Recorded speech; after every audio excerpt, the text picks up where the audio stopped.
नमस्कार दोस्तों, आप सभी लोगों का IBGS सेंटर में स्वागत है। मेरा नाम इंद्रभान। जो इस चैनल पर नए हैं कृपया सब्सक्राइब करें। आज का प्रैक्टिस सेट आधारित है दोस्तों ज्वालामुखी के प्रकार तथा उसका विश्व वितरण पर आधारित है। अगर आप net JRF TGT PGT geography से तैयारी कर रहे हैं दोस्तों, तो शुरू से लेकर अंत तक जरूर इस लेक्चर को इस प्रैक्टिस सेट को देखिएगा, क्योंकि ये बहुत इंपॉर्टेंट होने वाला है। इस लेक्चर में हम क्या करेंगे, सबसे पहले क्वेश्चनों को डिकोड करेंगे, उसके बाद चारों ऑप्शनों को भी हम विस्तृत जानकारी आपको देंगे। तो शुरू करते हैं इस लेक्चर को दोस्तों। इस लेक्चर अर्थात इस प्रैक्टिस सेट का ये पहला क्वेश्चन है। इसमें कह रहा है मैग्मा क्या, पहला क्वेश्चन है मैग्मा जी पृथ्वी की सतह तक पहुंचती है और फिर ठोस हो जाती हैं और कहलाती हैं, अर्थात वो क्या कहलाता है, जो मैग्मा है वो पृथ्वी पर जब आता है तो वो क्या कहलाता है। तो बात कर लेते हैं। क्वेश्चन देखिए, थोड़ा सा अजीब है दोस्तों, इसमें मैग्मा जी लगा दिया है, तो इसमें थोड़ा सा मजाक के मूड में एग्जामिनर रहा होगा, ऐसा लिख दिया है। तो मैग्मा जो है, जो पृथ्वी की सतह तक पहुंचता है फिर ठोस हो जाता है, उसको क्या कहते हैं, तो उसको लावा कहते हैं। चार ऑप्शन है इसमें, कार्टेस, लावा, ग्रेनाइट, सिलिकेट। तो इसको क्या कहते हैं, लावा कहते हैं। जब तक वो पृथ्वी के नीचे ही रहता है तो उसको क्या कहते हैं, मैग्मा कहते हैं दोस्तों।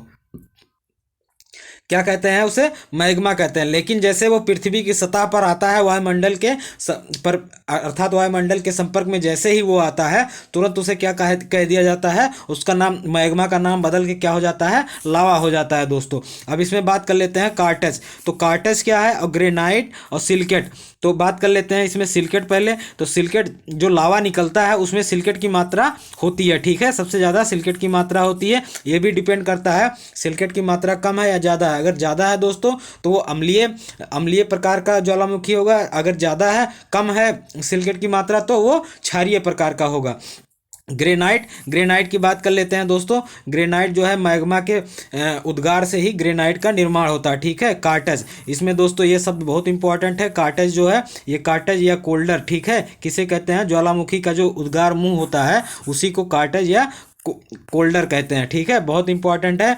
आगे बात कर लेते हैं अगला क्वेश्चन। इसमें क्या कह रहा है, कह रहा है ज्वालामुखी से निकलने वाला, अर्थात ज्वालामुखी से निकलने वाली धूल और राख सामग्री को डॉट डॉट के रूप में कहा जाता है। ए है पायरोक्लास्टिक, बी है हाइपरक्लास्टिक, सी है हेप्रोक्लास्टिक, डी है सिरोक्लास्टिक। तो इसका जो सही आंसर है दोस्तों, जो ज्वालामुखी में से धूल और राख निकलता है उसको क्या कहते हैं, पायरोक्लास्टिक। बहुत इंपॉर्टेंट है ये क्वेश्चन, इसे अपने दिमाग में दोस्तों छाप लीजिए।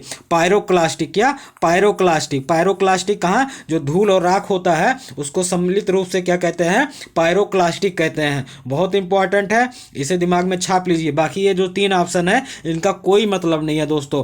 अगर आप गूगल में भी सर्च करेंगे इनका आप अर्थ नहीं पाएंगे, क्योंकि ये किसी से संबंधित है ही नहीं। बस आपको एग्जामिनर आपका बस IQ चेक करने के लिए ऐसा दे रहा है, ठीक है। अगला क्वेश्चन बात कर लेते हैं।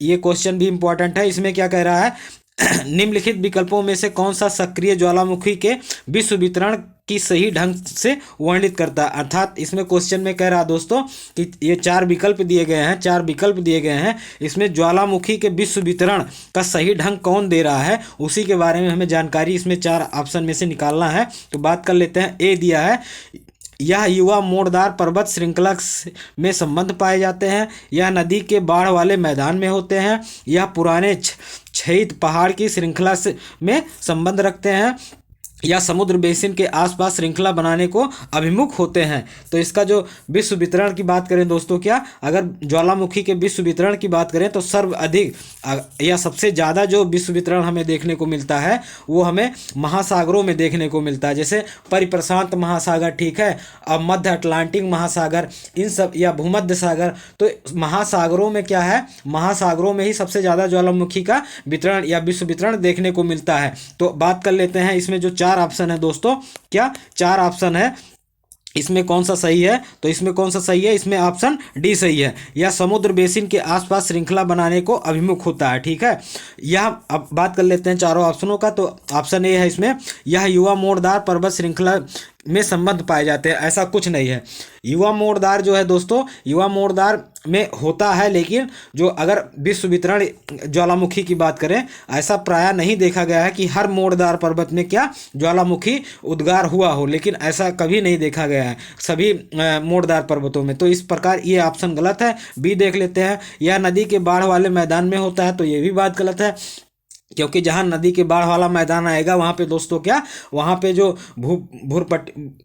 भूरपट्टी है जो दोस्तों, या क्रस्ट जो है वो मोटा हो जाएगा, जिसके कारण ज्वालामुखी उद्गार हो ही नहीं पाएगा, तो ये भी गलत है। थर्ड देख लेते हैं, थर्ड में क्या, या पुराने क्षैतिज पहाड़ के श्रृंखला से संबंध रखते हैं, तो ये भी बात कर रहे हैं। जैसे कह रहा है अरावली पर्वत, तो अरावली पर्वत में तो आज तक, क्योंकि वो अपशिष्ट पर्वत है या क्षैतिज पर्वत है दोस्तों, पहाड़ है, तो उसमें तो आज तक क्या ज्वालामुखी उद्गार या ज्वालामुखी वितरण देखने को ही नहीं मिला है, तो ये भी ऑप्शन क्या गलत है। तो इस प्रकार इसका जो चौथा ऑप्शन है, या समुद्र बेसिन के आसपास श्रृंखला बनाने के लिए अभिमुख होता है, यही इसका करेक्ट आंसर है, क्योंकि अधिकतर जो ज्वालामुखी देखे गए हैं आज तक, जो देखे गए हैं दोस्तों, वो कहाँ पे, वो समुद्र बेसिन में ही देखे गए हैं। अगर हम बात करते हैं सक्रिय ज्वालामुखी, क्या सक्रिय ज्वालामुखी के बारे में, तो सक्रिय ज्वालामुखी अभी लगभग में कितना है हमारे विश्व में, 500 ज्वालामुखी हैं। और लेकिन अगर सक्रिय को सक्रियों को भी मिला लेते हैं, प्रसुप्त ज्वालामुखी और शांत ज्वालामुखी को मिला लेते हैं, तो इनकी संख्या हजार के भी पार हो जाता है दोस्तों। अगला क्वेश्चन बात कर लेते हैं।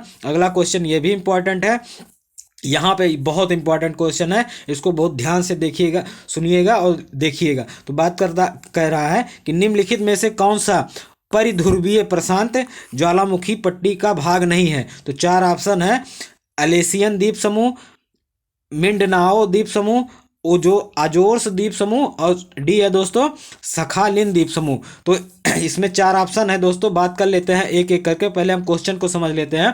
परिध्रुवीय प्रशांत ज्वालामुखी, परिध्रुवीय क्या है, अर्थात सरकम दोस्तों, जैसे मान लीजिए समुद्र अर्थात प्रशांत महासागर के बीच में एक सरकम, ऐसे कुछ इस प्रकार से ऐसे सरकम बना हुआ है, क्या सरकम बना हुआ, या कुछ इस प्रकार से ऐसे सरकम बना हुआ, आप देखेंगे मैप में उठा के, तो आपको प्रशांत महासागर में कुछ इस प्रकार की रेखाएं देखने को मिलेंगी। तो यही जो रेखाएं हैं दोस्तों, ये कौन सी रेखाएं हैं, ये परिध्रुवीय हैं, अर्थात प्रशांत महासागर के आसपास में ही, अर्थात या प्रशांत महासागर के अंदर या आसपास में ही इनका निर्माण हुआ है। तो अर्थात इन्हीं ज्वालामुखी पट्टी का निर्माण नहीं है। तो कौन सा भाग इसमें नहीं है परिध्रुवीय प्रशांत महासागर का, तो देख लेते हैं दोस्तों। ये क्वेश्चन जो है ये ज्वालामुखी के विश्व वितरण पर आधारित है। तो इसमें जो करेक्ट आंसर है अजोर्स द्वीप समूह, क्या अजोर्स द्वीप समूह। बाकी ये अलेसियन द्वीप समूह, मिंडनाओ द्वीप समूह और सखालिन द्वीप समूह, ये तीनों द्वीप समूह परिध्रुवीय प्रशांत महासागर की परिध्रुवीय प्रशांत ज्वालामुखी पट्टी के भाग हैं। और तीसरा जो है दोस्तों ऑप्शन अजोर्स द्वीप समूह, ये किसका भाग है, तो ये मध्य अटलांटिक महासागर का भाग है, क्या मध्य अटलांटिक महासागर में ये द्वीप पाए जाते हैं। और जबकि ये जितने भी द्वीप हैं, अलेसियन द्वीप समूह, मिंडनाओ द्वीप समूह और सखालिन द्वीप समूह, ये परिध्रुवीय प्रशांत ज्वालामुखी पट्टी के भाग हैं। और बात कर लेते हैं दोस्तों इसमें विस्तृत इसका अर्थात जो परिध्रुवीय प्रशांत महासागर पट्टी में और कौन कौन से द्वीप आते हैं, तो बात कर लेते हैं। तो इसमें दोस्तों परिध्रुवीय प्रशांत ज्वालामुखी पट्टी को और क्या कहते हैं, इसे महासागर, प्रशांत महासागर का ज्वालावृत्त भी कहा जाता है। इंग्लिश में कहते हैं fire ग्रिडल of the Pacific ocean भी कहा जाता है, या फायर रिंग ऑफ पैसिफिक भी कहा जाता है इसे। तो यह पेटी जो दोस्तों है परिध्रुवीय प्रशांत महासागर, अगर आप मैप में देखेंगे तो ये अंटार्कटिका के अरबेस पर्वत से शुरू होकर दक्षिणी अमेरिका के पश्चिमी तट के सहारे अर्थात एंडीज पर्वतमाला के अनुसरण करते हुए उत्तरी अमेरिका के रॉकीज पर्वत के ज्वालामुखी को सम्मिलित करते हुए पश्चिमी तटीय भागों के सहारे ये अलास्का तक पहुंच जाता है, क्या ये अलास्का तक पहुंच जाता है। फिर उसके बाद ये मुड़ जाता है, क्या जो ये परिध्रुवीय प्रशांत महासागर ज्वालामुखी है, अगर आप मैप में देखेंगे, मैप आप उठा लीजिए दोस्तों, तो उसमें देखेंगे ये किधर मुड़ जाता है, तो ये मुड़ जाता है जापान के साइड में, जापान से होते हुए फिलीपींस तक ये जाता है। अब बात कर लेते हैं इसके उदाहरण का। तो अल्यूसियन या एलेसियन द्वीप, उसके बाद मिंडनाओ द्वीप समूह और सखालिन द्वीप समूह, और इक्वाडोर का जो दोस्तों कोटापेक्सी है, क्या इक्वाडोर का जो कोटापेक्सी ज्वालामुखी है, ये विश्व विख्यात है परध्रुवीय प्रशांत महासागर का, ठीक है, परध्रुवीय प्रशांत ज्वालामुखी पट्टी का, ठीक है। और बात कर लेते हैं दोस्तों इसके साथ साथ में कौन सा, फिलिपाइन का माउंट ताल, ये भी बहुत इंपॉर्टेंट है, इसे कॉपी में छाप लीजिए।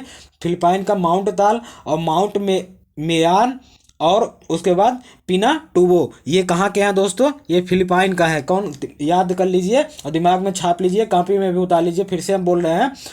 तो फिलिपाइन का माउंट ताल और माउंट मेयान और पिनाटुबो ये किसके कहाँ पे है, ये सब अवस्थित तो फिलिपाइन में है। ये परध्रुवीय प्रशांत ज्वालामुखी पट्टी के ही अंतर्गत आते हैं। और बात कर लेते हैं दोस्तों संयुक्त राज्य अमेरिका में, जो संयुक्त राज्य अमेरिका में स्थित हैं परध्रुवीय प्रशांत ज्वालामुखी, उनके बात कर लेते हैं। तो उसमें शास्ता बड़ा सा है दोस्तों, शास्ता के साथ साथ में रेनियार तथा हुंड, ये कहाँ के हैं दोस्तों, ये अमेरिका में पाए गए हैं, ठीक है, परध्रुवीय प्रशांत ज्वालामुखी। और बात कर लेते हैं मध्य अमेरिका का चिमरेजो भी इसी के अंतर्गत आता है, ठीक है, इसी के अंतर्गत आता है दोस्तों, तो इसे अपने दिमाग में छाप लीजिए। अब बात कर लेते हैं क्या, अब बात कर लेते हैं अजोर द्वीप समूह, क्या अजोर द्वीप समूह। तो दूसरा बात कर लेते हैं अजोर द्वीप समूह, क्या अजोर द्वीप समूह, तो इसके अंतर्गत दोस्तों ये किसमें, मध्य अटलांटिक मेखला या महासागरीय कटक ज्वालामुखी, इसको अलग नाम से जानते हैं।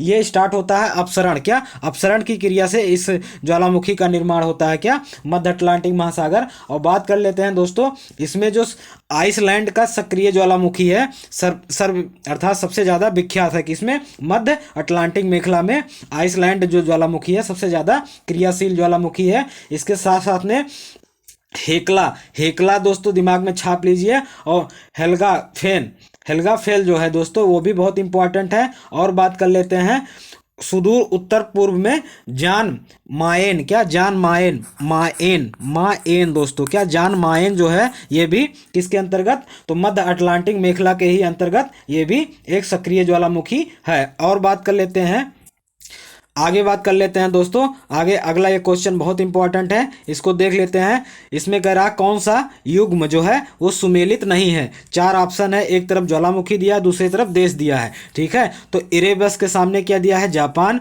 और माउंट अनुंग के सामने इंडोनेशिया दिया है, ग्रिस्मस ओटन के सामने आइसलैंड दिया है, और किलाइया के सामने क्या दिया है, संयुक्त राज्य अमेरिका। इसके बारे में बात कर लेते हैं, इसमें कौन सा सुमेलित नहीं है। तो दोस्तों इसमें एरेबस जो है, क्या एरेबस, यही सही सुमेलित नहीं है, यही इसका सही आंसर है, ठीक है। जो एरेबस के बारे में आप जान लीजिए, तो एरेबस जो है अंटार्कटिक, क्या दोस्तों,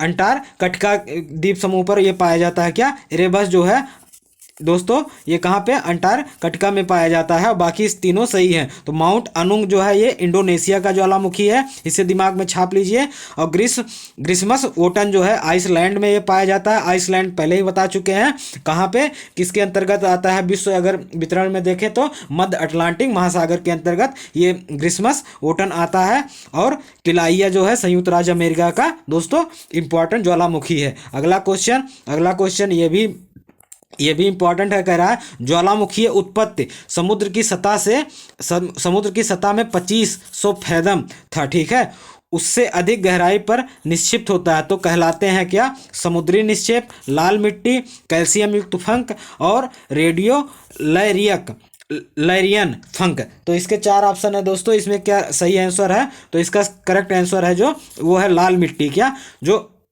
अगर हम बात करते हैं, अगर ज्वालामुखी उत्पत्ति हो रही है समुद्र के अंदर 2500 फेदम के अंतर्गत, तो उसमें क्या जो अर्थात इस गहराई पे क्या निक्षिप्त होगा या क्या विस्तृत होगा, तो लाल मिट्टी हमें देखने को मिलेगा। अगर समुद्र के अंदर आप जाएंगे 2500 फेदम, अगर वहाँ ज्वालामुखी उद्गार हुआ है तो वहाँ पे आपको लाल मिट्टी देखने को मिलेगा। समुद्री निक्षेप और कैल्शियम युक्त फंक, अब बात कर लेते हैं कैल्शियम युक्त फंक। तो ग्रेट बैरियर रीफ जो दोस्तों ऑस्ट्रेलिया में है, वो ये इसी से निर्मित हुआ है। किससे? कैल्शियम युक्त फंग से ही निर्मित हुआ है ग्रेट बैरियर रीफ, जो ऑस्ट्रेलिया में है। और क्योंकि ये भी किसका भाग है, तो ये समुद्री अर्थात ये समुद्री निक्षिप्त का ही भाग है। और रेडियो लैरियन फंग ये भी आपको समुद्र के ही अंतर्गत पाया जाएगा। समुद्री निक्षेप के तीनों उदाहरण है। कौन कौन? लाल मिट्टी, कैल्शियम युक्त फंक और रेडियो लैरियन फंक।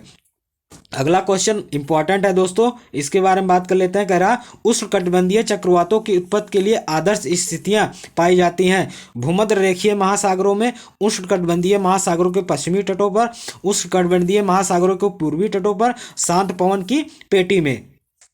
तो इसका करेक्ट आंसर दोस्तों कौन सा है? इसका करेक्ट आंसर जो है वो ऑप्शन बी है कि उष्णकटिबंधीय महासागरों के पश्चिमी तटों के सहारे ही क्या हमें देखने को मिलता है, जितने भी चक्रवात उत्पन्न होते हैं मैक्सिमम जो है दोस्तों वो पश्चिमी तट, चाहे वो सागर हो या महासागर हो, उसके पश्चिमी तट पर ही आपको देखने को चक्रवात की उत्पत्ति देखने को मिलेगा। अब बात कर लेते हैं इसके बारे में। तो उष्णकटिबंधीय चक्रवात की उत्पत्ति का जो आदर्श है अर्थात उष्णकटिबंधीय महासागरों के पश्चिमी तटों पर पाया जाता है। तो क्यों? तो परंतु स्थलों पर पहुंचते ही ये क्षीण हो जाता है, क्योंकि अगर समुद्र में बात करें तो बहुत तेजी से चलता है, लेकिन स्थलों पर आते आते क्षीण हो जाता है और आंतरिक भागों में पहुंचने के पहले ही समाप्त हो जाता है। यही कारण है कि ये महाद्वीपों को केवल तटीय भागों को ही अधिक प्रभावित कर पाते हैं। अर्थात जो चक्रवात होते हैं वो सिर्फ और सिर्फ महाद्वीपों के जो समुद्र तटीय भाग है वहीं पर ज़्यादा प्रभावित करते हैं, क्योंकि अगर अंदर जैसे जाएंगे धीरे धीरे उसका प्रभाव कम होता चला जाता है। आगे बात कर लेते हैं, ये भी बहुत इंपॉर्टेंट कह रहा है, कौन सा युग्म सही सुमेलित नहीं है? 4 ऑप्शन है।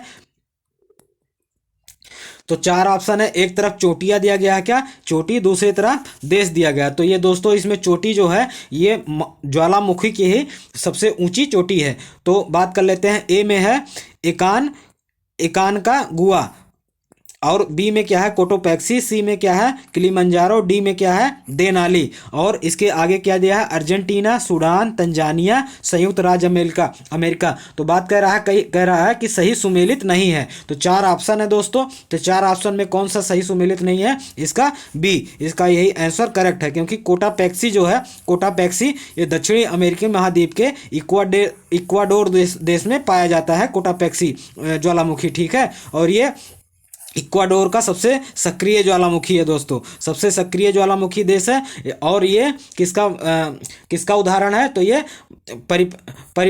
परिप्रांत प्रशांत महासागर का ही ये उदाहरण है। और ये एकानकागुआ जो है अर्जेंटीना का है दोस्तों, किलिमंजारो तंजानिया में है, और देनाली ये बहुत इंपॉर्टेंट है, देनाली ये संयुक्त राज्य अमेरिका का ज्वालामुखी है। आगे बात कर लेते हैं, कह रहा है पिंडित लावा के अपक्षरण से कौन सी मृदा बनती है? लाल, मरखला, जलोढ़ और या काली। तो इसका जो लाल अर्थात पिंडित लावा जो होते हैं, जो लावा बाहर आते हैं, तो अर्थात दोस्तों मैग्मा जब बाहर आता है तो उसे लावा कहते हैं। और लावा जब धीरे धीरे उसका अपक्षरण होने लगता है, क्या अपक्षरण जब होता है तो वो काली मिट्टी बनती है, क्या? काली मिट्टी। तो इसका सही आंसर है काली मिट्टी। अब बात कर लेते हैं काली मिट्टी दोस्तों जो है ये ज्वालामुखी से ही इसका निर्माण होता है, और इसका बहुत सारे नाम है काली मिट्टी का।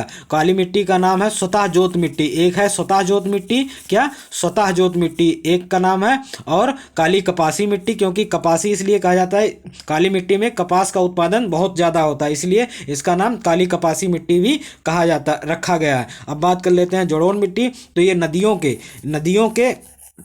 नदियों के क्षेत्र में जलोढ़ मिट्टी का निर्माण होता है। ठीक है, लाल मिट्टी दोस्तों ये पठार में देखने को मिलता है, क्या? लाल मिट्टी का जो उद्गम होता है ये पठारों में, जितने भी पठार है वहाँ पे आपको लाल मिट्टी ज़्यादा देखने को मिलेंगे। अगला बात करते हैं आगे, कह रहा है ज्वालामुखीय उद्गार के निम्नलिखित प्रकारों में से कौन सा एक प्रकार विस्फोटक नहीं है? 4 है दोस्तों, बहुत इंपॉर्टेंट है। यहाँ पे जो हम विस्तृत व्याख्या करेंगे वो भी एग्जाम के दृष्टि से बहुत इंपॉर्टेंट रहेगा, चाहे वो IAS हो दोस्तों, PCS हो या TGT, PGT, नेट, JRF कुछ भी हो दोस्तों। तो एक है, ए है प्लिनियन, बी है हवाई तुल, सी है स्ट्राम्बोलियन, क्या? स्ट्राम्बोलियन, डी है वल्केनियन। ठीक है, तो इसका जो करेक्ट आंसर दोस्तों क्या है, अगर हम ज्वालामुखी का जो उद्गार होता है, क्या ज्वालामुखी का जो उद्गार होता है, उद्गार के अनुसार भी बांटा गया है और ज्वालामुखी उद्गार अवधि के अनुसार भी बांटा गया है। तो ये ज्वालामुखी उद्गार के अनुसार पे ये चारों ऑप्शन है। अगर हम बात कर लेते हैं दोस्तों क्या, ज्वालामुखी उद्गार के आधार पर उत्पत्ति जो है ज्वालामुखी का, तो वो 5 प्रकार का होता है। कौन कौन सा? स्ट्राम्बोली, प्लिनियन, हवाई तुल, वल्केनियन, इसके साथ साथ में विसुवियन दोस्तों। क्या एक है विसुवियन, वो ऑप्शन में नहीं है। इसका अगर हम बात करते हैं कौन सा सही है इसमें, अर्थात विस्फोट नहीं करता है, तो हवाई तुल्य जो है दोस्तों, हवाई तुल्य जो ज्वालामुखी है, इसके विस्फोट अर्थात जब ये ज्वालामुखी उद्गार होता है तो इसमें बहुत ज़्यादा आवाज़ नहीं आता, ठीक है, या विस्फोट नहीं होता है। लेकिन और जो इसमें सबसे ज़्यादा अगर बात करें, सबसे ज़्यादा विस्फोट किसमें होता है तो आवाज़ आता है, तो अगर सबसे ज़्यादा दोस्तों तो प्लिनियन, क्या प्लिनियन, ये बहुत इंपॉर्टेंट है, इसे दिमाग में छाप लीजिए दोस्तों, ठीक है, प्लिनियन जो है बहुत इंपॉर्टेंट है। इसके बारे में बात कर लेते हैं, तो सबसे ज़्यादा विनाशकारी जो होता है ये प्लिनियन होता है। क्या और दोस्तों प्रज्वलित गैसों के कारण इसे अर्थात क्या, प्रज्वलित गैसों के कारण ज्वालामुखी में प्रकाशमान हो जाता है, अर्थात जब ये फूटता है, ज्वालामुखी उद्गार होता है, तो जो वहाँ पे आकाश होता है दोस्तों, क्या होता है, एकदम प्रकाशमान अर्थात प्रकाश उत्पन्न हो जाते हैं, बहुत ज़्यादा प्रकाश हो जाता है। इसके बारे में अगर बात करें तो ये पश्चिमी द्वीप समूह के मार्टिनिक द्वीप पर पीली ज्वालामुखी का भयंकर उद्भेदन हुआ था। कब? तो 1902 में हुआ था। तो इसी के नाम पर इसका नाम क्या पड़ा? प्लिनियन ज्वालामुखी पड़ा दोस्तों। क्या क्या पड़ा इसका नाम? प्लिनियन ज्वालामुखी। और बात कर लेते हैं दोस्तों क्राकाटोआ, जो अर्थात जो जावा और समुद्रा के जावा एवं सुमात्रा के मध्य में सुंडा जल डमरू मध्य है दोस्तों, सुंडा जल डमरू है, उसमें उसी के बीच में स्थित है क्या? क्राका टाओ दोस्तों, उसी के बीच में स्थित है, ठीक है। ये भी किसका? एक प्लिनियन ज्वालामुखी का टाइप है, ठीक है, इसे दिमाग में दोस्तों छाप लीजिए। इसी के साथ साथ में फिलीपाइन में द्वीप समूह में माउंट ताल जो है, ये भी इसी का उदाहरण है, किसका? प्लिनियन ज्वालामुखी का ही एक उदाहरण है। अब बात कर लेते हैं स्ट्राम्बोलियन ज्वालामुखी। तो ये क्या भूमध्य सागर में स्थित है? क्या भूमध्य सागर के सिसिली महाद्वीप के उत्तर में लिपारी महाद्वीप है। क्या एक लिपारी महाद्वीप है, ये इटली के पास के इटली के दक्षिण में स्थित है इनकी अवस्थिति, और यहाँ पे ये स्ट्राम्बोली पाई गई है। कहाँ पे? तो ये कहाँ पे दोस्तों? ये लिपारी द्वीप में पाया गया है। क्या अगर क्वेश्चन पूछे स्ट्राम्बोली किस द्वीप पर स्थित है, तो लिपारी द्वीप समूह पर स्थित है, ठीक है, लिपारी द्वीप समूह पर स्थित है, जिसके ठीक है, इसे दिमाग में दोस्तों छाप लीजिए। इसका जब उद्गार होता है, क्या स्ट्राम्बोली का जब उद्गार होता है, तो धूल झामक, जिसे इंग्लिश में झामक को प्यूमिक कहा जाता है, इसे दिमाग में छाप लीजिए, कॉपी में भी दोस्तों उतार लीजिए, ठीक है, बहुत इंपॉर्टेंट है, एग्जाम के दृष्टि से बहुत इंपॉर्टेंट है, एग्जाम में ये आता रहता है। और क्या उद्गार होता है दोस्तों? तो और अवस्कर, या इंग्लिश में इसी को कहते हैं स्कोरिया, SCORIA, स्कोरिया। जब स्ट्राम्बोली दोस्तों ज्वालामुखी फटता है तो स्कोरिया, ठीक है, या इसी को क्या कहते हैं हिंदी में? अवस्कर कहते हैं। पूमिक PUMICE, प्यूमिक, या उसी को झामक कहते हैं, धूल। और इसके साथ साथ में बड़े बड़े पत्थर निकलते हैं, बहुत बड़ा जो बड़ा पत्थर होता है दोस्तों ज्वालामुखी उद्गार के समय जो हवा में उछलता है, उसी को क्या कहते हैं? बम के नाम से जानते हैं उसे। ये भी दिमाग में छाप लीजिए दोस्तों, अगर क्वेश्चन आए कि ज्वालामुखी उद्गार के समय जो बड़े बड़े पत्थर होते हैं उनको क्या कहा जाता है, तो उसे बम कहा जाता है। क्या कहा जाता है? बम कहा जाता है, ठीक है दोस्तों, इसे दिमाग में छाप लीजिए दोस्तों, ये बहुत इंपॉर्टेंट है। और अब बात करते हैं वल्केनियन। क्या वल्केनियन, इसके बारे में भी आप जान लीजिए। तो इसका जब उद्गार होता है तो दोस्तों आकाश में धुआं छा जाता है, और उस धुएं का आकार कैसा होता है? फूल गोभी की तरह होता है। क्या फूल गोभी की तरह होता है। और बात करते हैं जो इसका लावा निकलता है वो बहुत चिपचिपा और लसदार होता है, ठीक है, जिसके कारण क्या होता है, जब एक उद्गार हो जाता है, उद्गार जब समाप्त हो जाता है तो उसका जो क्रेटर होता है या कोल्डरा जो होता है दोस्तों, वो भर जाता है। किससे? इसी से, अर्थात ये चिपचिपा और लसरदार लावा से ये भर जाता है। अर्थात जब अगला उद्गार इसमें होता है वल्केनियन में, तो और तेजी से गैस वहाँ पे, क्योंकि गैस निकल नहीं पाता है, जिसके कारण उद्गार जो होता है बहुत तेजी आवाज़ से निकलता है। ठीक है, वल्केनियन। और बात कर लेते हैं इसका नाम कैसे पड़ा दोस्तों। तो ये भी वल्केनियन जो ज्वालामुखी है, ये भी कहाँ पे पाया गया है, तो सिसिली अर्थात लिपारी द्वीप पर भी इसकी भी अवस्थिति है। स्ट्राम्बोली और वल्केनियन, वल्केनियन क्या है, वल्केनियन एक ज्वालामुखी है और स्ट्राम्बोली भी एक ज्वालामुखी है, जो कहाँ पे है, लिपारी द्वीप समूह पर स्थित है। क्या? लिपारी द्वीप पर स्थित है। ये दोनों जो हैं लिपारी द्वीप पर स्थित है। अब आगे बात कर लेते हैं दोस्तों, इंपॉर्टेंट क्वेश्चन कह रहा है कौन सा युग्म सही सुमेलित नहीं है। 4 ऑप्शन है, स्ट्राम्बोलियन ज्वालामुखी, वल्केनियन ज्वालामुखी, प्लिनियन ज्वालामुखी, विसुवियस ज्वालामुखी। तो ये 4 ऑप्शन है दोस्तों।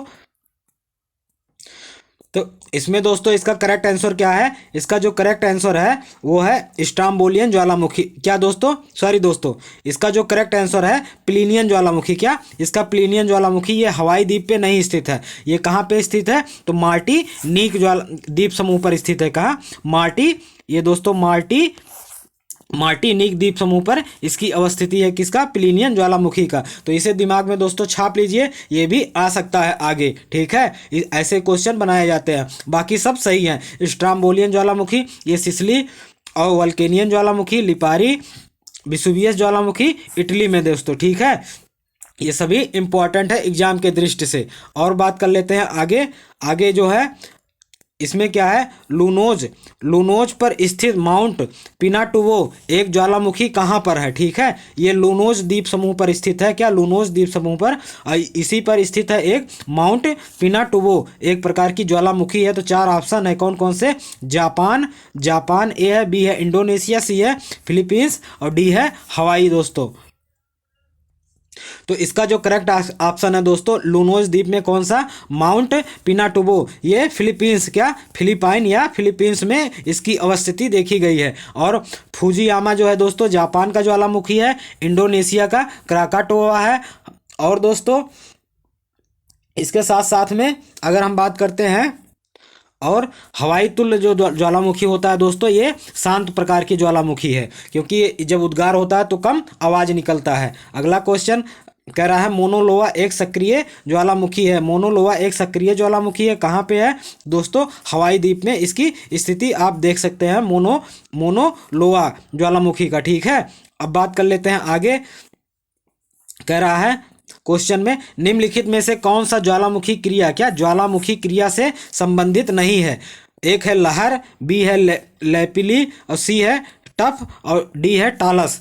तो इसमें 4 ऑप्शन है दोस्तों। तो बात कर लेते हैं, कह रहा ज्वालामुखी क्रिया से संबंधित नहीं है, अर्थात जब ज्वालामुखी क्रिया होता है तो उसमें बहुत सारे प्रकार के क्या बनते हैं, उसमें बहुत सारे प्रकार के दोस्तों उसमें आकृतियां बनती हैं। उन्हीं आकृतियों को अलग अलग नाम दिया गया है। तो इसका जो करेक्ट आंसर है दोस्तों, ज्वालामुखी से संबंधित क्रिया से नहीं है, ये है टालस। टालस दोस्तों ये हिमानीकृत से संबंधित है। क्या? ये हिमानी अर्थात बर्फ से संबंधित है टालस। ठीक है, जबकि लहर और लैपली, टफ और उसके बाद डाइक, सिल, स्टाक, ये सब संबंधित दोस्तों किससे है, तो ज्वालामुखी क्रिया से ही संबंधित है। जब ज्वालामुखी उद्गार सही से नहीं हो पाता है, इन सभी का क्या बनता है, एक आकृति बनती है। अगर हमारा पुराना लेक्चर अर्थात पिछला वाला लेक्चर प्रैक्टिस सेट नहीं देखे हैं दोस्तों, कौन सा प्रैक्टिस सेट, चट्टान के प्रकार, तो उसमें आप जाके देख सकते हैं। इन सभी का हम विस्तृत वर्णन वहाँ पे किए हैं। अगला क्वेश्चन कह रहा है कि निम्नलिखित में से कौन सा युग्म सुमेलित है। 4 ऑप्शन है, इसमें से देखना है कौन सा सुमेलित है, बाकी नहीं है। ए है अम्लीय लावा, इसमें मैग्नीशियम का उच्च प्रतिशत होता है, ऐसा कह रहा है ऑप्शन ए। ऑप्शन बी कह रहा है पैठिक लावा, इसमें कह रहा है सिलिका की निम्न प्रतिशत होता है। और डी कह रहा है फाहोहो लावा, तो ये अत्यधिक लसदार होता है। डी कह रहा है आ लावा, ये उच्च प्रसारित होता है। बात कर लेते हैं इसमें कौन सा सही है दोस्तों। तो दोस्तों इसका जो करेक्ट आंसर है क्या, इसका जो करेक्ट आंसर है पैठिक लावा। क्या, पैठिक लावा। देखिए दोस्तों कैसे ये बहुत इंपॉर्टेंट है, ये सविंदर सिंह के बुक में इनका पैठिक शब्द का उपयोग हुआ है, ठीक है, पैठिक उसमें यूज किए हैं। इसका सामान्य अर्थ होता है क्षार। क्या, पैठिक का जो अर्थ होता है क्षार। एक अम्लीय लावा होता है, एक होता है क्षारीय लावा। तो क्षारीय लावा को ही पैठिक लावा कहते हैं। क्या, पैठिक लावा होता है। इसी में क्या होता है, इसमें ये सिलिका के आधार में बांटा गया, अम्लीय लावा और क्षारीय लावा, ये सिलिका के आधार पर बांटा गया है। अर्थात जिसमें सिलिका की मात्रा कम होता है उसे पैठिक या क्षार लावा कहते हैं, और जिसमें सिलिका की मात्रा अधिक होता है उसे अम्लीय लावा कहते हैं। क्या दोस्तों कहते हैं, अम्लीय लावा कहते हैं। इसे दिमाग में छाप लीजिए। अगला क्वेश्चन ये भी बहुत इंपॉर्टेंट है। निम्नांकित ज्वालामुखी उद्गारों में से कौन सा सर्वाधिक विस्फोटक है, वही इंपॉर्टेंट। एक है हवाईयन, दूसरा है स्ट्राम्बोलियन, सी है वल्केनियन, डी है विदर। अब इसमें बात कर लेते हैं। ए जो ऑप्शन है हवाईयन, ये शांत दोस्तों, अर्थात ज्वालामुखी जब उद्गार होता है तो इसमें ज़्यादा आवाज़ नहीं आता है, इसीलिए इसे शांत या ध्वनि रहित ज्वालामुखी भी कहते हैं। उद्गार ध्वनि रहित ज्वालामुखी, अर्थात ए इसका, अर्थात दोस्तों जो ए है ये ज़्यादा ध्वनि नहीं करता। अब बात करते हैं, बचा है 3 ऑप्शन। क्या, 3 ऑप्शन, इसमें हम देख लेते हैं कौन सा सही है। इसमें भी क्या होता है, स्ट्राम्बोलियन में भी आवाज़ आती है, वल्केनियन में भी और विदर में भी। तो इसका जो करेक्ट आंसर है क्या दोस्तों, इसका जो करेक्ट आंसर है, तो इसका जो करेक्ट आंसर है दोस्तों, तो इसका वल्केनियन है। क्या, वल्केनियन है। हम बात किए थे उद्गार के अनुसार ज्वालामुखी के प्रकार, तो 5 प्रकार के होते हैं। कौन, हवाईयन, वल्केनियन, स्ट्राम्बोलियन, प्लिनियन और विसुवियन, ये 5 प्रकार के होते हैं। तो उसमें जो दोस्तों वल्केनियन है, सॉरी दोस्तों, जो इनमें 5 प्रकार में प्लिनियन है। क्या, प्लिनियन, अगर आप पढ़े होंगे प्लिनियन ज्वालामुखी, प्लिनियन, ठीक है, प्लिनियन ज्वालामुखी दोस्तों, इसमें सबसे ज़्यादा आवाज़ आता है। क्या, सबसे ज़्यादा अगर पूछ ले कि सर्वाधिक विस्फोटक किस में होता है, तो प्लिनियन में होता है। और उसके बाद किस में होता है, वल्केनियन में होता है। उसके बाद किस में होता है, उसके बाद किस में होता है, विसुवियन में होता है। और उसके बाद किस में होता है, स्ट्राम्बोलियन में होता है। और सबसे कम आवाज़ किस में होता है, तो हवाईयन में होता है दोस्तों। हवाईयन ज्वालामुखी में सबसे कम आवाज़ होता है। अब आगे बात करते हैं दोस्तों, उसे दिमाग में छाप लीजिएगा, जो भी पीछे बताएं दिमाग में भी उतार लीजिएगा। कह रहा है किस ज्वालामुखी उद्गार के प्रकार का उसके पर्यवेक्षक के नाम पर नामांकन किया गया है। तो 4 ऑप्शन है। ए है प्लिनियन प्रकार, बी है प्लिनियन प्रकार, सी है स्ट्राम्बोली प्रकार, डी है वल्केनो प्रकार। तो दोस्तों इसका जो करेक्ट आंसर है क्या, कह रहा है ज्वालामुखी उद्गार के, यहाँ पे जो शब्द है पर्यवेक्षक, पहले हम क्वेश्चन को डिकोड कर लेते हैं दोस्तों। इसमें जो पर्यवेक्षक, अर्थात इसका अर्थ होता है खोजकर्ता, अर्थात उस खोजकर्ता के नाम पर उस ज्वालामुखी का नाम पड़ा है, ज्वालामुखी उद्गार उस प्रकार का नाम पड़ा है। तो इसमें 4 ऑप्शन है, प्लिनियन, स्ट्राम्बोली, वल्केनो। तो इसमें जो करेक्ट आंसर है दोस्तों बी, प्लिनियन। विसुवियस ज्वालामुखी को प्लिनियन प्रकार का ज्वालामुखी भी कहा जाता है, ठीक है, इसे दिमाग में छाप लीजिए दोस्तों, बहुत इंपॉर्टेंट है। इस बार ऐसे भी पूछ सकता है, प्लिनियन प्रकार की ज्वालामुखी का अन्य नाम क्या है, तो विसुवियस। इसे दिमाग में छाप लीजिए दोस्तों। जो ज्वालामुखी उद्गार के प्रकार हैं उसमें 5 प्रकारों में एक प्रकार है विसुवियस ज्वालामुखी, ठीक है, विसुवियस ज्वालामुखी, उसी को क्या कहा गया है, प्लिनियन प्रकार का ज्वालामुखी। प्लिनी जो दोस्तों, क्या प्लिनी क्या प्लिनी कौन थे, इसी का विसुवियस ज्वालामुखी को खोजे थे, और इन्हीं के नाम पर इस विसुवियस ज्वालामुखी का नाम और क्या पड़ गया, प्लिनियन प्रकार का ज्वालामुखी, ठीक है। स्ट्राम्बोली, वल्केनो और प्लिनियन, ये सब किसके प्रकार हैं, ज्वालामुखी उद्गार के प्रकार हैं। और बात कर लेते हैं अगला क्वेश्चन, कह रहा है निम्नलिखित में से कौन सा एक सुमेलित सही नहीं है। तो 4 ऑप्शन है, लासेन शिखर संयुक्त राज्य अमेरिका, मोना लोआ हवाई, कोटोपैक्सी बोल्विया, विसुवियस इटली। तो कोटापैक्सी इक्वाडोर का दोस्तों कहाँ पे है, कोटापैक्सी में। तो इसका सही आंसर जो है ऑप्शन सी, यही सही सुमेलित नहीं है, क्योंकि कोटापैक्सी जो है इक्वाडोर में स्थित है। बाकी तीनों जो है सही है। ये लासेन शिखर जो है संयुक्त राज्य अमेरिका में है, मोनोलोवा जो है दोस्तों हवाई महाद्वीप पे है, और विसुवियस जो है इटली महाद्वीप में या इटली में आपको देखने को मिलेगा। भूमध्य सागरीय, क्या भूमध्य सागर जो है दोस्तों उसी में ये विसुवियस है, स्थित है, ठीक है। कहाँ पे, तो लिपारी जो द्वीप समूह है, क्या लिपारी द्वीप समूह, उसी में विसुवियस ज्वालामुखी देखने को मिलेगा। विसुवियस एक नाम है ज्वालामुखी का, ठीक है, याद रखिएगा। अगला क्वेश्चन कह रहा है निम्नलिखित या निम्नांकित में कौन सा कथन सही है? वाष्पीकरण में वृद्धि के साथ लवणता घटती है और वर्षण एवं लवणता में विलोम संबंध है। वायुमंडलीय दाब व लवणता में विलोम संबंध है। महासागरों में नदियों द्वारा जल के मिश्रण से लवणता बढ़ता है। तो कह रहा है कौन सा कथन सही है दोस्तों? तो दोस्तों इसका जो करेक्ट आंसर है कौन सा है? Option B. ऑप्शन बी इसका ही करेक्ट आंसर है। बात कर लेते हैं कैसे सही है, तो इसके बारे में भी आप जान लीजिए। क्योंकि वर्षण और लवणता कह रहा विलोम संबंध है। अगर वर्षा अधिक होगा तो किसी भी जगह पे वहाँ पे लवणता अर्थात नमक की मात्रा कम हो जाएगी। क्योंकि पानी अगर किसी मान लीजिए 1 किलो नमक आप 10 लीटर पानी में घोल रहे हैं, ठीक है, और उसी 1 किलो नमक को 1000 लीटर में घोल रहे हैं, तो किसकी लवणता ज़्यादा होगी? जो 10 लीटर में आप घोल रहे हैं 1 किलो नमक, उसकी लवणता ज़्यादा होगी, ठीक है। तो इसी प्रकार से आप इसको दोस्तों समझ सकते हैं। और बाकी जो ऑप्शन है ये सभी गलत है।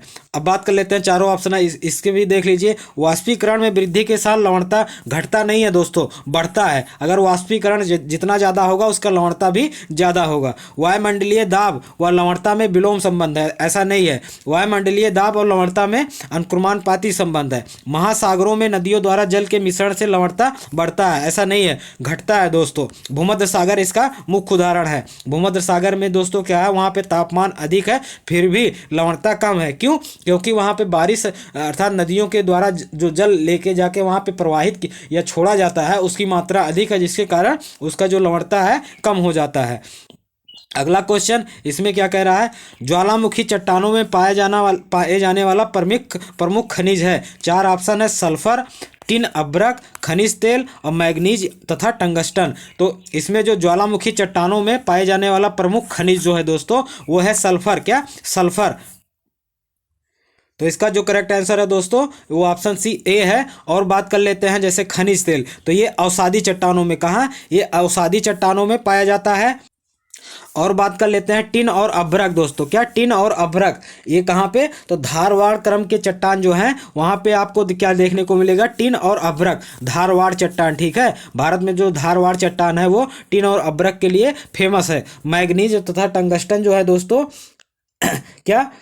मैग्नीज और टंगस्टन जो है ये भी धारवाड़ क्रम के ही चट्टानों में पाया जाता है। मैग्नीज, टंगस्टन और टिन अभ्रक ये सब कहाँ पाए जाते हैं? तो धारवाड़ चट्टान में पाए जाते हैं। जबकि खनिज तेल, कोयला, जीवाश्म ये सब कहाँ पाए जाते हैं? अवसादी चट्टानों में पाए जाते हैं। अगर ज्वालामुखी चट्टानों में बात करें तो सबसे ज़्यादा सल्फर पाया जाता है। क्या? सल्फर। इसे दोस्तों दिमाग में छाप लीजिए, बहुत इंपॉर्टेंट है, सल्फर पाया जाता है। अगला क्वेश्चन यह भी इंपॉर्टेंट कह रहा है क्रेटर तथा काल्डेरा स्थलाकृत निम्न में से किससे संबंधित है? उल्कापात, ज्वालामुखी क्रिया, पवन क्रिया या हिमानी क्रिया? इसका जो करेक्ट आंसर है दोस्तों क्रेटर या तथा काल्डेरा ये कहाँ पे? ज्वालामुखी क्रिया से ये संबंधित है, ठीक है। ज्वालामुखी क्रिया से ये संबंधित है।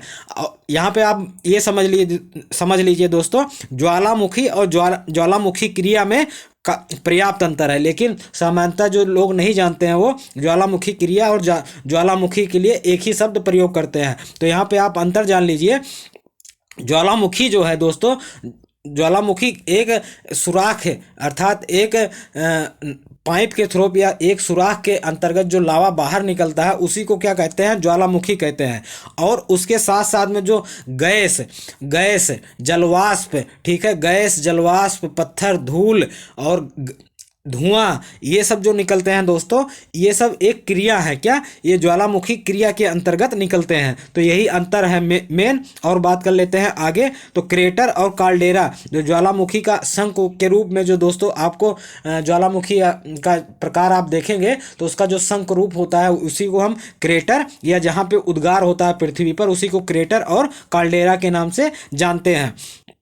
अगला क्वेश्चन कह रहा है कि निम्नलिखित में से कौन सी चट्टान जैविक चट्टानों के अंतर्गत आती है? क्वार्टजाइट, कोयला, संगमरमर, ग्रेनाइट। तो इसका सही वैसे आप जान जाएंगे दोस्तों देखते ही। जैविक जो है कोयला अर्थात कोयला एक जैवीय क्या है? स्रोत है। किसके? ऊर्जा के जैवीय स्रोत क्या है? कोयला, ठीक है, ऐसा क्वेश्चन आता है।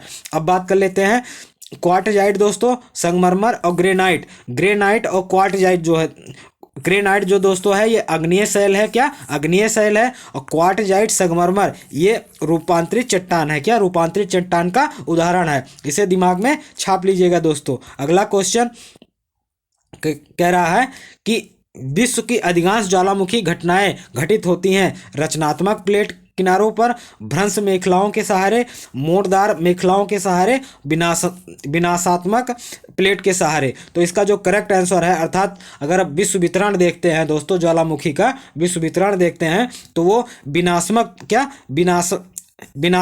विनाशात्मक प्लेट के किनारे हमें देखने को मिलता है। अर्थात विनाशात्मक प्लेट का उदाहरण कौन है? परिप्रांत प्रशांत ज्वालामुखी जो है दोस्तों वो विनाशात्मक प्लेट पर आधारित है। अर्थात विनाशात्मक प्लेट किसे कहते हैं? जब प्लेटों का विसरण है जो या गति है दोनों, अर्थात एक प्लेट इधर से आ रही है, एक प्लेट इधर से आ रही, जब ये दोनों आपस में टकराएंगे तो विनाश उत्पन्न होगा दोस्तों। तो इस प्रकार के प्लेट को क्या कहा जाता है? विनाशात्मक प्लेट कहा जाता है। रचनात्मक प्लेट किसे कहते हैं? जब इसी की दिशा उल्टा हो जाता है, अर्थात इस प्रकार का, देख लीजिए ये अगर इस प्रकार का अगर कोई है तो वो रचनात्मक प्लेट। और इसका उदाहरण कौन सा है रचनात्मक प्लेट का? तो मध्य अटलांटिक महासागर में जो ज्वालामुखी हैं दोस्तों वो रचनात्मक प्लेट पर आधारित हैं। और विनाशात्मक प्लेट पर आधारित कौन है? प्रशांत महासागर में जो ज्वालामुखी है। ठीक है, इसे दिमाग में दोस्तों छाप लीजिएगा।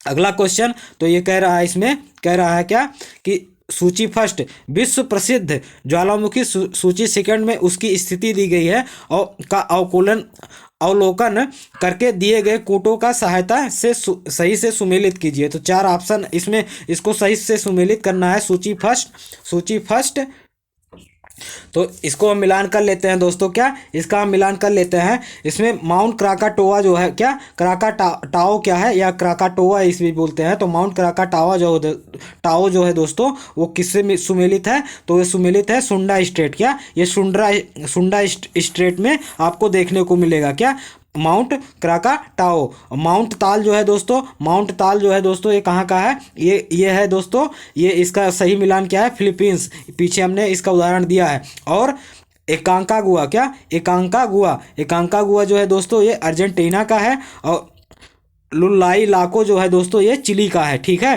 तो इसमें अगर हम बात कर लेते हैं तो ए का थर्ड है, बी का फर्स्ट है, ए का थर्ड, बी का फर्स्ट। इसमें एक ऑप्शन आपको दिख रहा है, ऑप्शन नंबर डी इसका सही करेक्ट आंसर होगा दोस्तों।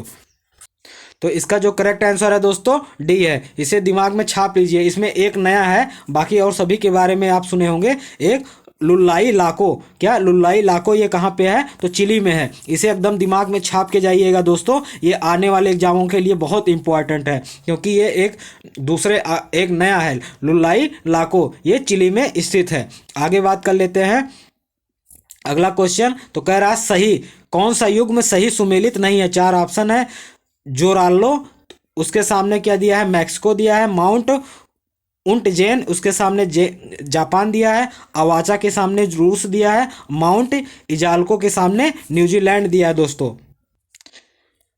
तो इसका जो करेक्ट आंसर है दोस्तों ऑप्शन डी, क्या ऑप्शन डी माउंट इजाल्को जो है दोस्तों। ये भी चारों ऑप्शन इसके बहुत इंपॉर्टेंट है। आपने इसको इस प्रकार के ज्वालामुखी के नाम अभी तक नहीं देखे रहे होंगे, लेकिन इसे दोस्तों अपने दिमाग में छाप लीजिए। ये टीजीटी पीजीटी नेट जेआरएफ के लिए बहुत इंपॉर्टेंट, क्योंकि ये पीजीटी में क्वेश्चन आ चुका है।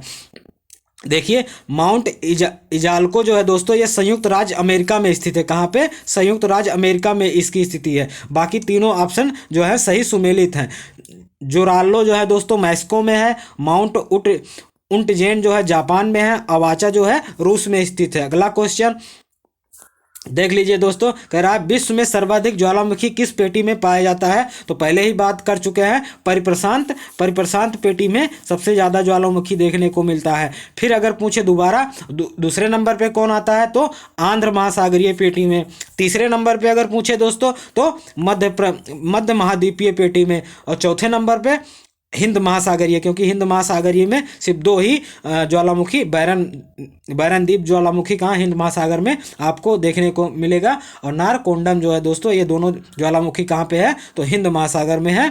तो इसका आप क्रम याद रखिएगा। परिप्रशांत में सबसे अधिक ज्वालामुखी है, ये विनाशात्मक प्लेट पर बना हुआ है। और अंध महासागरीय प्लेट में ये रचनात्मक प्लेट से बना हुआ है, दूसरे नंबर पे इसका है। और मध्य प्लेट ये अभिसारी से संबंधित है, तीसरे नंबर पे ये आता है। अगला क्वेश्चन कह रहा है, सबसे वही क्वेश्चन है दोस्तों, सर्वाधिक विनाशकारी ज्वालामुखी है। वही चार ऑप्शन है, विसुवियस तुल, प्लिनियन तुल, स्ट्राम्बोली तुल, हवाई तुल। तो सबसे ज़्यादा जो आवाज़ करता है दोस्तों अब विस्फोटक के समय कौन सा है? प्लिनियन तुल जो है सबसे ज़्यादा इसमें ये विनाशकारी ज्वालामुखी है। दूसरे नंबर पे कौन आता है?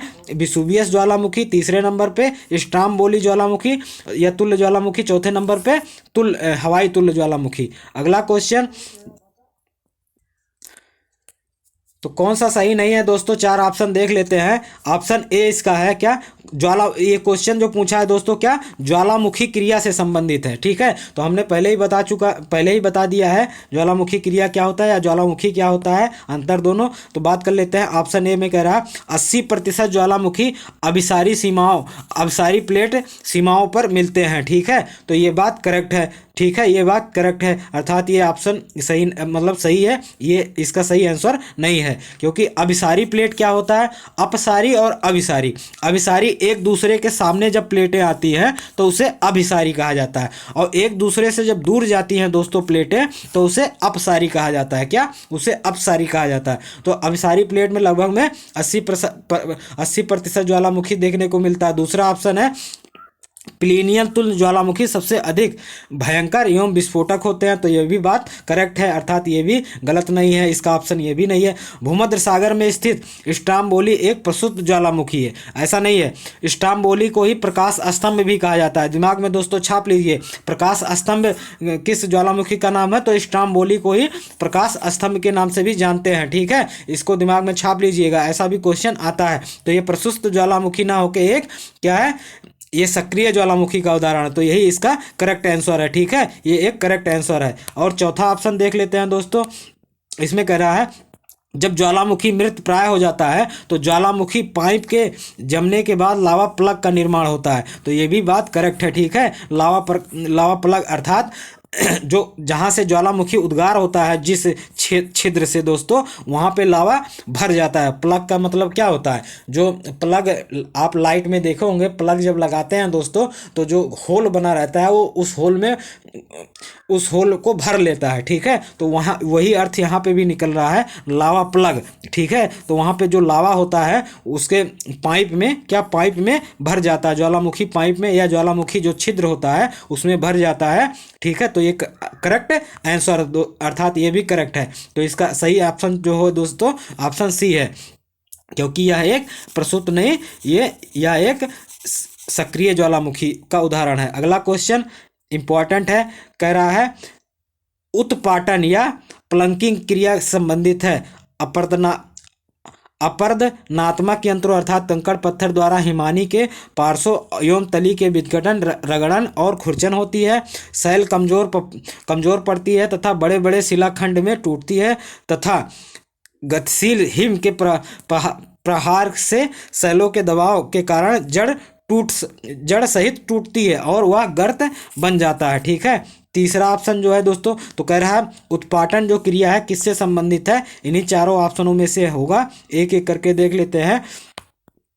हिमानी के साथ प्रवाहित होते हुए शिलाखंड परस्पर रगड़ खाकर खंडित होते हैं तथा क्रमशः सूक्ष्म चूर्ण में परिवर्तित हो जाते हैं। तो यही इसका करेक्ट आंसर है दोस्तों। क्या इसका करेक्ट आंसर कौन सा है? ऑप्शन सी, अर्थात जो प्लंकिंग क्रिया है वो हिमानी के जो प्रवाहित शिलाखंड होते हैं वो आपस में रगड़ के टूट जाते हैं। ऑप्शन इसका करेक्ट सी है। अगला क्वेश्चन कह रहा है दोस्तों सिल क्या है? इंपॉर्टेंट है, सिल क्या है? ठीक है, तो सिल डाइक स्टॉक पैकोलिथ, लैकोलिथ, लेपोलिथ, ये सब किसके उदाहरण हैं? तो देख लेते हैं दोस्तों। तो ये सब किसके उदाहरण है अभी हम बात कर लेते हैं। ये सब ज्वालामुखी उद्गार से, ज्वालामुखी की आकृतियां हैं। ठीक है, ये ज्वालामुखी की आकृतियां हैं। तो इसमें कह रहा सिल क्या है? ठीक है, तो सिल क्या है? तो सिल दोस्तों कठोर हुए मैग्मा द्वारा निर्मित समांतर जो चादर होती है उसी को सिल कहा जाता है। अर्थात इस प्रकार से सिल का जो निर्माण होता है दोस्तों, कुछ इस प्रकार से ऐसे चादर बन जाती है। ठीक है, इसी प्रकार से इसका निर्माण होता है। अगला क्वेश्चन कह रहा है नदी के अंतिम अवस्था में क्षैतिज अपर्दन तथा निक्षेप तथा निक्षेप द्वारा सतह की सभी असमानताएं समाप्त हो जाती हैं। इससे निर्माण होता है मोनाड नाक का, पेडिप्लान का, संप्रदाय मैदान का, उपरोक्त में से किसी का नहीं। ठीक है, तो 4 ऑप्शन इसका है दोस्तों। देख लेते हैं कौन सा इसका करेक्ट आंसर है। तो इसका जो करेक्ट आंसर है दोस्तों, अर्थात नदी की अंतिम अवस्था जो अंतिम क्षैतिज अपरदन होता है उसमें जो असमानताएं समाप्त हो जाती है, तो इससे निर्माण होता है क्या, संप्रदाय मैदान, क्या संप्राय सॉरी दोस्तों, संप्राय मैदान, या इसी को कहते हैं पेनी प्लेन। ठीक है, पेनी प्लेन। और पेडी प्लेन किसे कहा जाता है, तो पृथ्वी का जो सतह होता है दोस्तों, क्या पृथ्वी की सतह को पेडी प्लेन कहा जाता है, क्या पृथ्वी की सतह को पेडी प्लेन कहा जाता है, और संप्राय मैदान को क्या कहा जाता है, पेनी प्लेन कहा जाता है। और बात कर लेते हैं अगला क्वेश्चन, तो ये भी बहुत इंपॉर्टेंट है। इसमें क्या कह रहा है, सही कूट का प्रयोग करके और सही उत्तर देखना है हमें। और देख लेते हैं, एक तरफ में बल या क्रिया है, दूसरी तरफ में परिणाम है। देख लेते हैं दोस्तों इसके चारों ऑप्शनों को। तो एक तरफ महादेशीय संचलन और दूसरा है आकस्मिक अंतर्जात बल, तनाव, संपीड़न। ऑप्शन देख लेते हैं। तो इसमें जो ऑप्शन है दोस्तों, क्या देख लेते हैं, तो बात कर लेते हैं एक एक करके दोस्तों, इसमें मिलान कर लेते हैं हम। तो महादेशीय जो संचलन होता है ये ऊपरमुखी संचलन होता है, और आकस्मिक अंतर्जात बल के परिणाम पे क्या उत्पन्न होता है, तो ज्वालामुखी आकस्मिक अंतर्जात बल के कारण ज्वालामुखी का उद्गार होता है। तनाव दोस्तों, तनाव के परिणाम के स्वरूप संधि उत्पन्न होता है। ठीक है, क्या संधि उत्पन्न होता है। और संपीड़न जो है दोस्तों, ये बृहद समोलन, अर्थात 1 का 2, अर्थात A का दूसरा और B का पहला। देख लेते हैं, A का दूसरा B का पहला, A का दूसरा B का पहला। तो इसमें एक ही ऑप्शन A और D है दोस्तों इसमें ऑप्शन। और तो C का चौथा है, C का चौथा देख लेते हैं कौन सा ऑप्शन, इसमें D आपको दिख रहा है, C का चौथा, यही इसका करेक्ट आंसर है दोस्तों।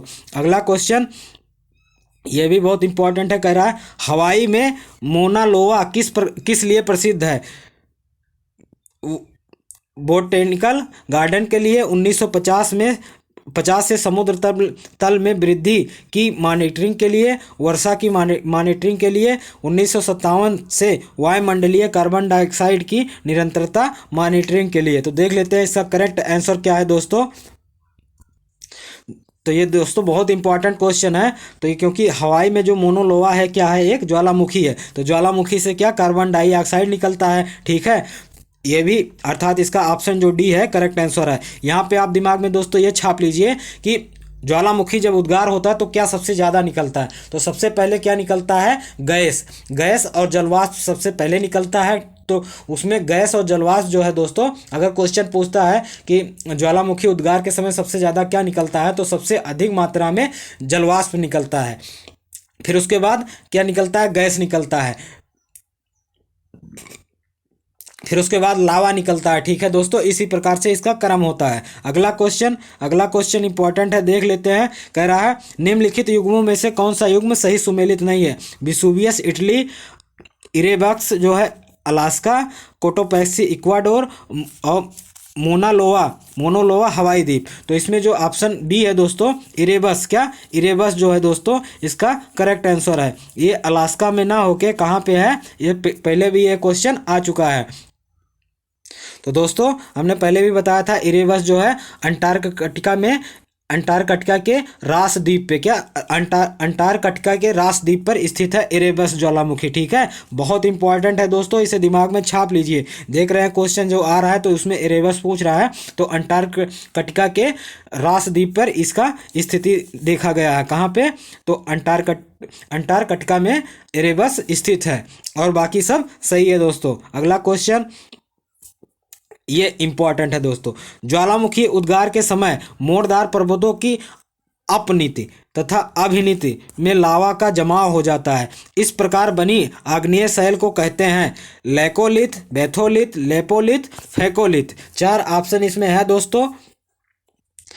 तो इसमें दोस्तों जो ऑप्शन सही है क्या है, फेकोलिथ, क्या फेकोलिथ, इसका सही करेक्ट आंसर फेकोलिथ है। तो अपनति और अभिनति, अपनति अभिनति ये 2 शब्द आप याद रखिए। अगर इनमें लावा जमाव हो जा रहा है, अपनति और अभिनति से के कारण, तो वो फैकोलिथ का उदाहरण होगा दोस्तों। क्या वो फैकोलिथ का सही करेक्ट आंसर होगा। अगला क्वेश्चन ये भी इंपॉर्टेंट है, देख लीजिए दोस्तों क्या कह रहा है।